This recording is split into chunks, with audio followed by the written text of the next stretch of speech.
আগেই বলে নিচ্ছি, ভুল হইলে দড়িয়ে দেবেন, গালিগালাজ করে আপনার বংশের পরিচয় দিবেন না। বাংলাদেশ ফিলিস্তিনের পাশে সব সময় আছে, ভবিষ্যতেও থাকবে। শেখ হাসিনাকে কেন এই দুর্দিন দেখতে হচ্ছে কেন জানেন? এই আমেরিকা একের পর এক ধ্বংস করে আসছে, Russia, Myanmar, Belarus, Iraq, Afghanistan. Sheikh হাসিনার দোষ কোথায়?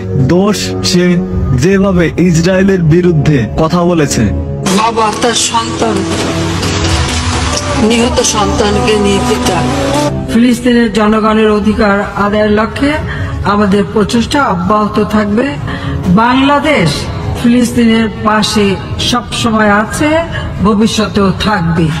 বিশ্বের বড় বড় মুসলিম নেতারাও এমন সাহস করে কথা বলতে পারেনি। এটাই হচ্ছে শেখের বেটি।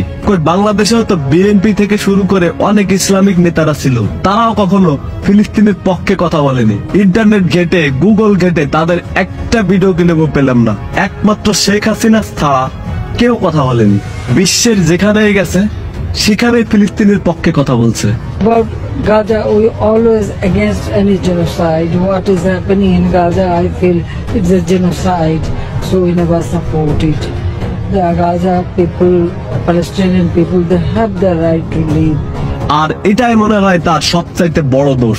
এখন তারা এই বাংলাদেশের পিছনে বিলিয়ন বিলিয়ন ডলার খরচ করতেছে, তার এমনি এমনি ডলার খরচ করতেছে। আমেরিকা শেখ হাসিনাকে আরো প্রস্তাব দিয়েছিল সেন্ট মার্টিনে একটা ঘাঁটি করার জন্য, যাতে করে বাংলাদেশ সহ পার্শ্ববর্তী সকল দেশ তাদের নিয়ন্ত্রণে থাকে। শেখ হাসিনা এখানেও বাধা। আর এ কারণেই চীন, ভারত বাংলাদেশকে এত ভালোবাসে, সব বিপদে তারা পাশে থাকে। কিন্তু মায়ানমার তো এখন আমেরিকার দখলে, সেখানে সেনাবাহিনী ক্ষমতায়।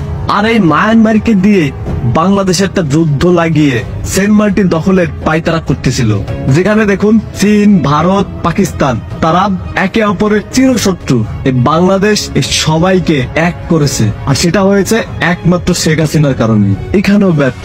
কি দেখলো দেশের জনগণ মরতে ভয় পায় না, আর যারা মরতে ভয় পায় না তাদের কাছ থেকে এক মুঠো মাটি ছিনিয়ে আনা সম্ভব না। এটা আমেরিকা খুব ভালোভাবে বুঝতে পেরেছিল। এখন তাহলে তাদের করণীয় কি? দেশের মধ্যে একটা দাঙ্গা লাগিয়ে দেয়া, আর এটা তারা খুব সূক্ষ্মতার সাথে করে যাচ্ছে। আমরা এক দফার সিদ্ধান্তে উপনীত হয়েছি, এই সরকার কোনোভাবে আর এক মিনিট ক্ষমতায় থাকার আর দেশের জনগণ উদ্যোগে হয়ে তাদের পাতা ফাঁদে পা দিচ্ছে। দেশের স্বার্থে এখনো হুঁশ ফিরিয়ে আনুন। আমরা সকলে এক হই, কোন অশুভ শক্তি যেন আমাদের ছুঁতে না পারে। সকলের শুভ বুদ্ধি উদয় হোক। দেশবাসীরও জানা উচিত যে আমি কখনোই আমার দরজা বন্ধ করিনি। গণভবনের দরজা খোলা। যখনই এই আন্দোলনকারীরা কথা বলতে চায়, আলোচনা করে সমাধান করতে চায়, আমি তাদের সাথে নিজেই বসতে রাজি। আমি আবারও বলছি যে আন্দোলনকারীরা যদি আলোচনা করতে চায়, আমি এখনো রাজি। যে কোনো সময় তারা আসতে পারে, আলোচনা করতে পারে, দরকার হলে তাদের গার্জিয়ানদের নিয়েও আসতে পারে।